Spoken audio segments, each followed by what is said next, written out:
So you can see them celebrating, right? It goes, right, that arc, and then you see the explosion. This is how it's happening, right? Hundreds of these. There are pictures of that Russian cruise missile destroyed before it could reach its target. Now, let me show you another video of Ukraine deflecting a Russian rocket. As you can see here, this one, it's coming down, and you see that all the way down after that interception. Today has been one of the largest missile barrages from Russia, and given this incoming offensive going on that Zelensky says is already in progress, it may be just the tip of the iceberg because Russia is ramping up that offensive. It is coming at great cost, of course, to Ukrainians and to Russians. Hundreds of Russians dying every day. There are estimates that it's higher, by the high hundreds, but we know at least hundreds. A Russian war correspondent today writing what he's hearing from Russians on the front line. The quote here, again, this is a Russian war correspondent, so state television.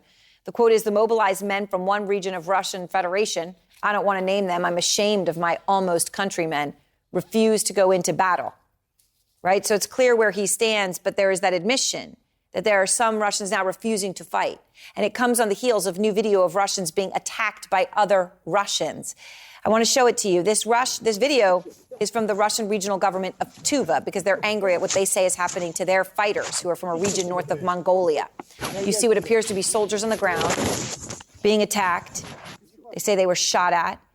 Now, we first told you about these men earlier this week because they claimed the Russian military was shooting at them with machine guns, killing their own. So with more and more stories like this, and the Russian state media even saying, right, that there are people who are refusing to go fight, the head of Russia's brutal Wagner group may now be relying on Ukrainian POWs, yes, you heard me right, to fight Putin's war. What distinguishes them from the rest of the population is that they are very unpretentious. And so they understand that it's okay if they spend today or tomorrow or the day after in a trench. David McKenzie begins our coverage tonight out front live in Kyiv. And David, I know you have been hearing those air raid sirens there throughout the day, right? There were times there'd be one a day or a couple, but I know today it has been relentless. What is the latest on the ground now? Aaron, the latest is that these attacks, this barrage of missiles and drone strikes continue, particularly in the south of the country. There were reports from Ukrainians just a short time ago of drone strikes in that area. Also here in the capital, they've been telling people to shelter in place, to stay safe, to wait until those sirens stop and the official all clear is given. And you see, as you showed in those extraordinary videos, the extent of success of the Ukrainians stopping these incoming missile strikes. But some are getting through, and this is a very dangerous and very important phase of this conflict. Russian forces left exposed on the frozen flatlands around Vuhledar, one of the most deadly zones of the Eastern Front. Ukrainian artillery and drones picking off the static targets. Even pro-Russian sources say they've taken heavy losses here. Ukrainian foot patrols tour the southern outskirts of the heavily damaged town, and they appear to be taking some prisoners too. These men identify themselves as belonging to Russia's 155th Marine Brigade. To the north, on the edges of Bakhmut, Russian troops advancing block by block towards the city. They've been inching forward for months, taking heavy losses. Ukrainian forces desperate to deny Vladimir Putin a symbolic victory as the first anniversary of this war approaches. Across a wide area in the east, the Ukrainians detect a buildup in Russian troops and heavy weapons. That could be a prelude to a widely anticipated offensive. But Ukrainian officials have told CNN that in some areas their own troops are critically short of munitions. The boss of the Wagner mercenaries fighting in Bakhmut, Yevgeny Prigozhin, is predicting the conflict has months and probably years to run. If we need to reach the Dnipro River, he says, it's another 3 years. If we need to capture Donetsk and Luhansk, then we need to work for 1.5 to 2 years.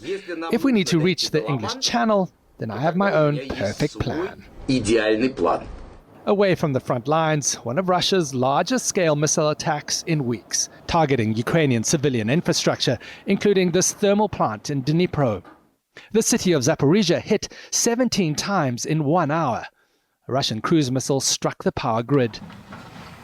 The immense power of this strike, throwing a car onto the roof of a house. They are not humans, says Yevhen of the Russians. I don't know what they are thinking about when they're doing this, when they press the buttons and shell civilians.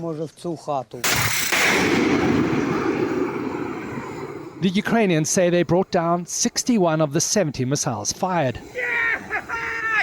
Yes. Enough to limit damage to the power supply. As sirens blared, thousands of people in the capital, Kyiv, took to the subway shelters to run businesses and take classes. It's a well-practiced routine. The children may not be comfortable, says teacher Elena, but since September, the alarms have been so frequent that they've got used to classes in the metro. In the skies above, the war against Russia's missiles and drones goes on. And those drone strikes I described, Aaron, those are often precursors to wider missile and cruise missile strikes. So certainly there will be a great deal of attention by civilians and the military put on the skies tonight across Ukraine as they wait and wonder whether this talked about offensive will start in earnest by Russian forces. But the Ukrainians certainly are fighting very hard in the east at this hour. Aaron? All right. Thank you very much, David McKenzie. And I want to go now to Mikhail Zygar. He is a Russian journalist and author of the upcoming book about Russia's invasion of Ukraine, War and Punishment, along with retired Army Major General James Spider Marks, who has been banned by Russia and, of course, spent quite a bit of time in Ukraine. General Marks, let me start with you. Prigozhin may now be using Ukrainian POWs to fight against Ukraine, right? You heard him talking about the trenches. Now, you just heard him in David's report also saying, quote, if we need to reach the English Channel, then I have my own perfect plan. Now, General, his star may be rising, but what does talking like that show from a purely military perspective? It shows that the Russian military offensive is in collapse. It really does. That's a very, very desperate comment that he's made, and it's not based on any factual basis other than if he thinks he's got the ability to launch a nuke. I don't know what. That would be the end of Russia as we know it right now. So that's not really plausible. What I find most interesting is his comment that it would take 18 months for the subjugation or Russian control of the Donbass and maybe another year and a half beyond that in order to get to the Dnieper River. What he is saying indicates to me that he is voicing what's in the mind of Putin, which really means this is a long war. And we've been talking about that, Aaron. This is not something that will have some terminus at the end of this year. This is a required fight through the end of when it's over. And that's what we're seeing right now. I think they're going to bet that they just have simply more men, more population to fight. Let me ask you, Mikhail, I want to show again the video of what appears to be Russian soldiers shot at by other Russian soldiers. This is what the government of Tuva, right, which is a region north of Mongolia, is saying is happening to their soldiers in fighting in the ranks. Now, we're trying to read what does this say about the Russian public? And I know you're watching something very specific as a gauge of Russian public opinion. Movies in Russian theaters. What are you watching? What does it tell you? Yeah, it's obvious that the war is not popular within the majority of Russian population, and we don't have any proper statistics. We don't have any polls or surveys to rely on. But you're actually right. It's very impressive that there is a record-breaking movie, very popular in all Russian movie theaters during the last month, and that's a fairy tale for kids called Cheburashka.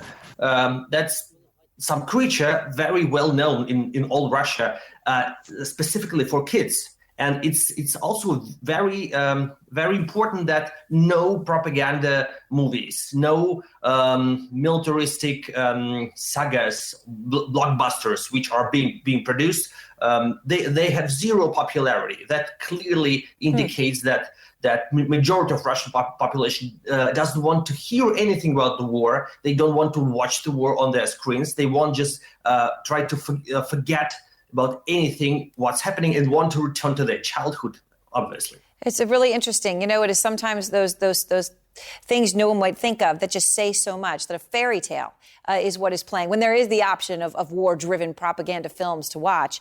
General Marks, as this war rages on, you know, you hear David McKenzie talking about just the relentless number of air raid. sirens, and Ukraine claims to have shot down 61 of 71 air and sea-based missiles just from Russia today. Just today. I just want to play one of them again, just to show everyone that some of this is just sort of a guy doing it himself. Watch this. Right? I mean, it is incredible just to see that. It shows no matter where you are, standing in a field, they are fighting. The question from the Russian side, though, is this. How is Russia sustaining the missile count needed for these sorts of strikes? Yes. Well, they're not internally. One of the ways they're doing it is they're probably cannibalizing other pieces of electronic equipment. I mean, it's been itemized that their refrigerators and their air conditioners, they're pulling the chips out of those. Those are 2-decade-old chips, not very sophisticated. And they're using those into some of their dumb weapon systems to try to make them smart. That's kind of enterprising, but it's not a long-term strategy. And the other thing, you've got the axis of evil that is standing up and supporting Russia. So internally, Russia knows it has a significant problem with its inventory, and they cannot sustain it. Incredible, taking chips out of refrigerators. Mikhail, I played some of the interview earlier that Prigozhin did with that Russian military blogger. And, you know, the thing about Prigozhin is he's vocal in the media. He likes to respond to CNN inquiries, you know, with great sarcasm, saying, oh, I'll recruit people from CNN to fight, right? He enjoys this. He is the only Russian leader, though, Mikhail, who seems to engage with the international media in any way.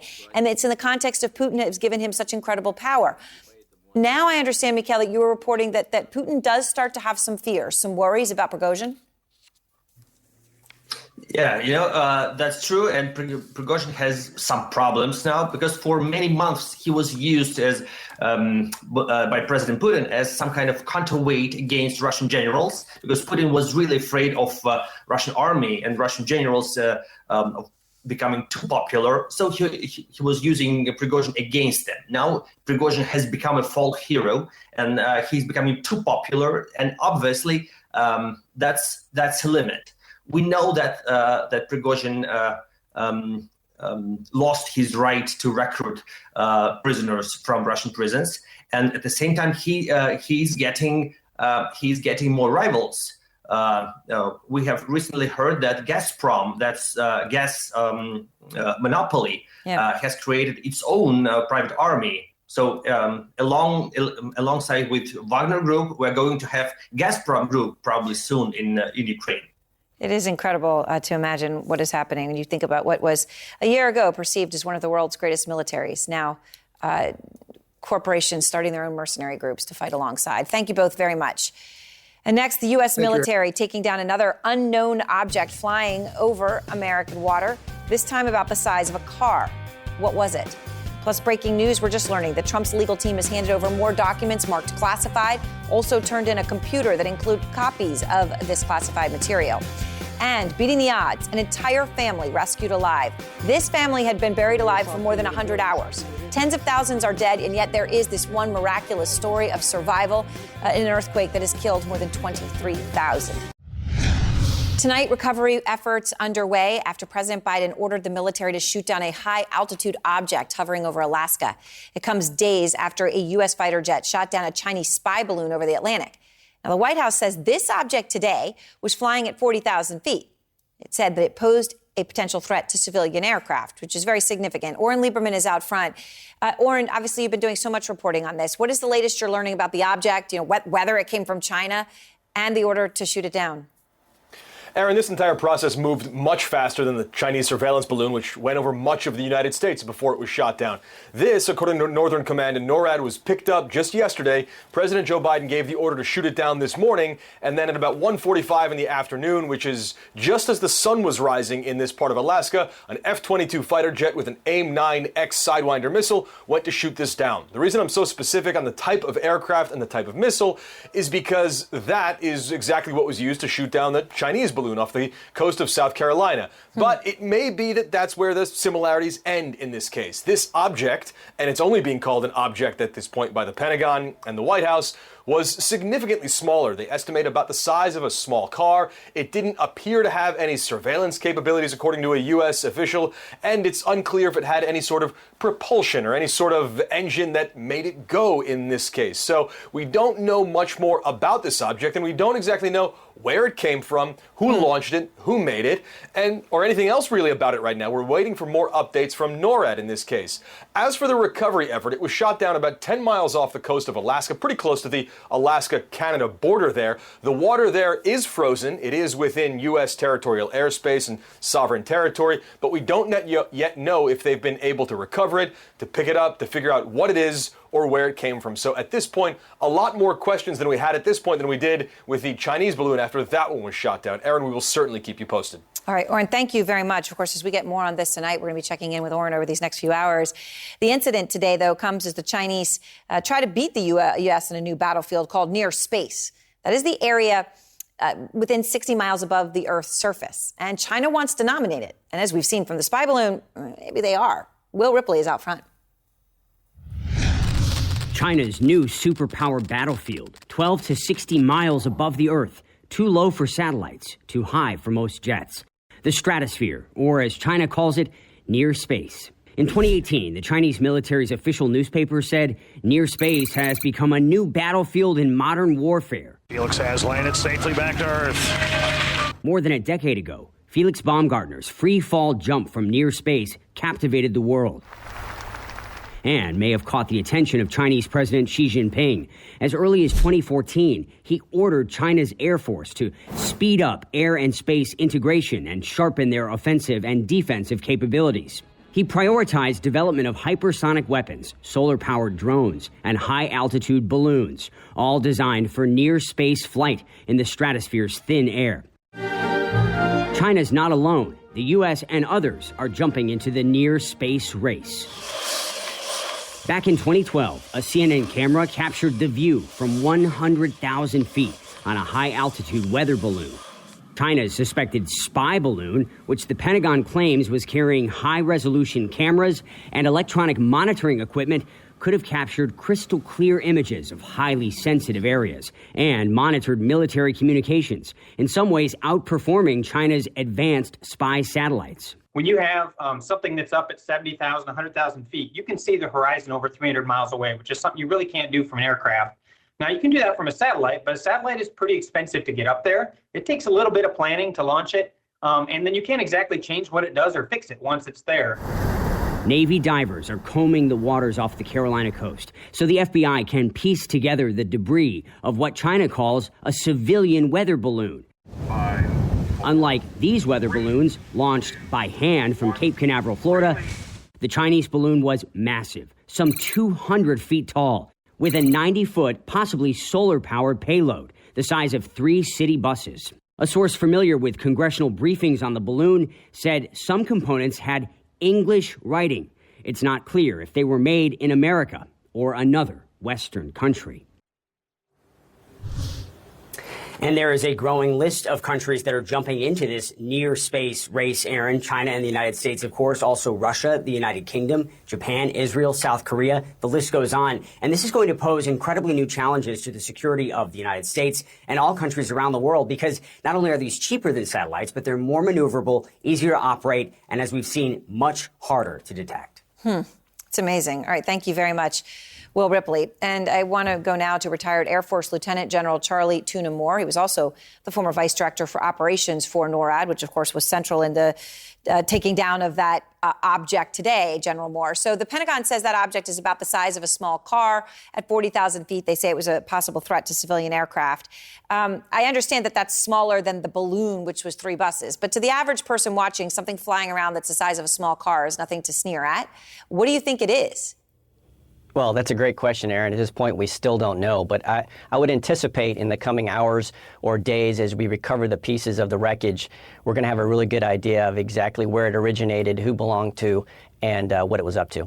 Now, you know, obviously, you know so much about this sort of near space thing, maybe the donut hole. We focus on Earth, we focus on space, and that space in between. Certainly, China's put a lot of effort in there, as we now are very well aware of.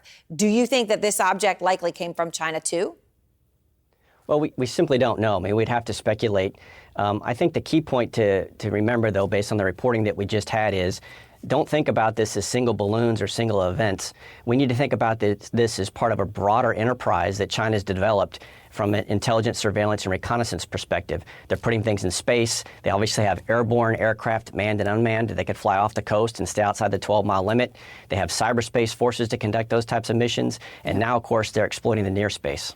And we know the spy balloons are part of an extensive Chinese surveillance program, as you point out, right? So, all these reports about all these objects of UFOs, some people were sort of scoffing when others said, oh, it's got to be China. Well, now it appears that plenty of those quote-unquote UFOs were Chinese surveillance equipment. Are you worried at this point, and you know more than anybody about what's happening, given the roles that you've had and your role in intelligence and NORAD, are you worried about how much we don't know about what the Chinese are doing in terms of spying on the U.S. right now? I'm not worried. We have the best intelligence organizations in the world, and they do a very good job of keeping us abreast of what's going on in areas like this so that we can stay ahead of the curve. I think we just got a little bit surprised in this particular incident, talking about the spy balloon, that it showed up over the United States as quickly as it did.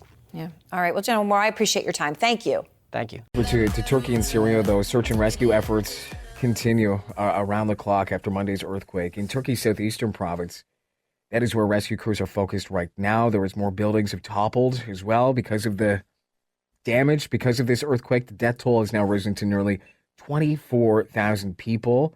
Also got at least 80,000 others injured and millions homeless as well. So continuing to get updates on this throughout the morning this morning that we'll share with you as well. But Ottawa's Turkish community is also rallying to help those victims of this earthquake as well. Julia Güney is the president of the Turkish Canadian Cultural Association and the Federation of the Canadian Turkish Associations Ottawa chapter. She joins us this morning to chat about this. Julia, thank you so much for your time this morning. Thank you, Andrew, for giving us a voice. And I know that, when I heard of this last week, this breaking news, it's just absolutely heartbreaking. I guess, what has it been like for your association and family members just trying to get information over the past 6 or 7 days? Yes. Since February 6th, we grieved the loss of thousands of precious lives. Two massive earthquakes that struck Turkey and neighboring Syria.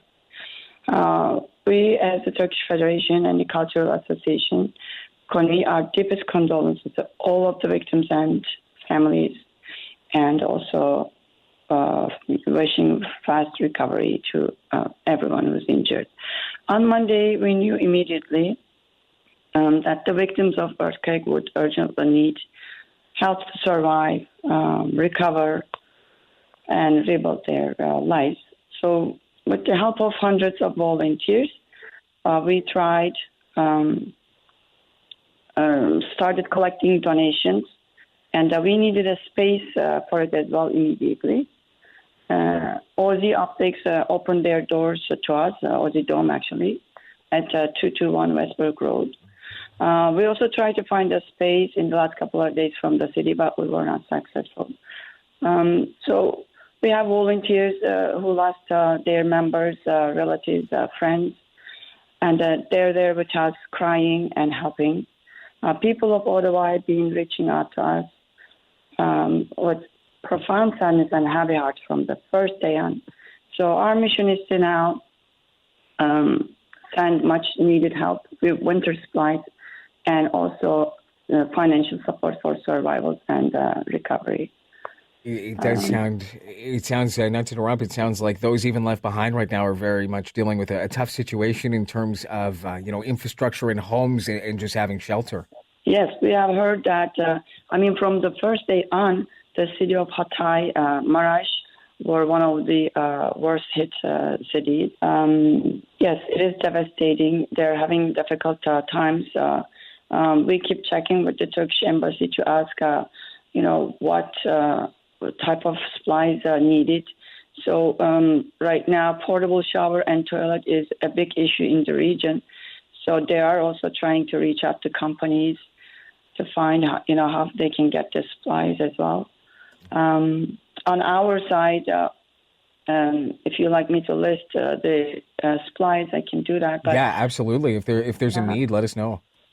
We were told that no more clothing And on our side, we also have all the clothes donated so far. We are processing those and sending it to Montreal.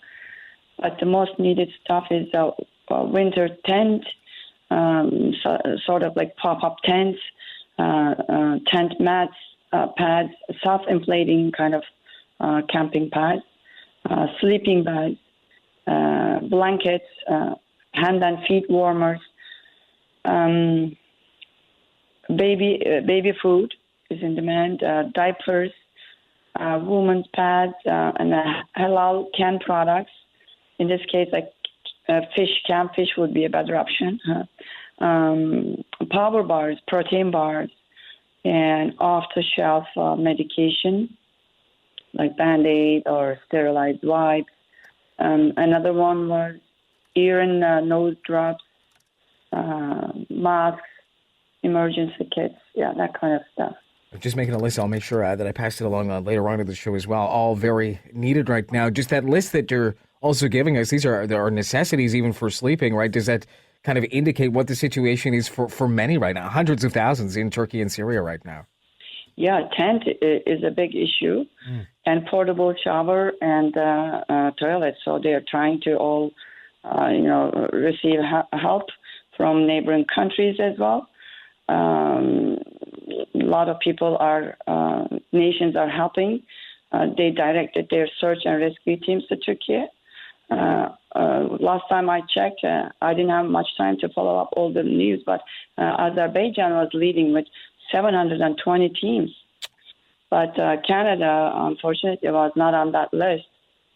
We heard that the excuse was there has been no official request from Ottawa to deploy search and rescue teams. So that's another thing. Yeah, that's very sad. I saw there was one, I think, rescue team from BC. But do you think there is some bureaucracy kind of holding up Canadian groups from trying to help right now? This is what we heard from the Twitter. The excuse was no official request from Ottawa to deploy. So I'm not sure. Yeah. But thank you to BC if they were able to send it. Yeah. We'll leave that conversation for another day, I guess. But I know there are many people trying that wanted to help right now, and you have been coordinating. Just if people wanted to make a donation of some of the items on the list that you just gave us, or even monetary donations, where's the best place that they can get the information to get those donations? Yes, monetary. The government said they're going to match the UN approved charities. Red Cross is on the top of the list, I believe. So redcross.ca. The other one would be Islamic Relief that I can think of. Other than that, info@turkishfederation.ca. We have collected, and then it will be decided how and where it would be sent. The other ways to help from the government, Canada always try to follow humanitarian approach, right, for immigration process. So they could. We're asking the government officials to immigration, especially, expedite the processing of family reunification applications for the primary applicants who live in the earthquake zone, right? Yeah. And another way would be a creation of a spatial visa program that would allow the family members of Canadian citizens or permanent residents in Turkey to reunite with their families in Canada. This would provide a lot of support and stability to cope with all of this aftermath of the earthquake for our Canadian Turkish families here. Yeah. Thank you so much, Andrew, and thank you, Ottawa, for your kindness and support.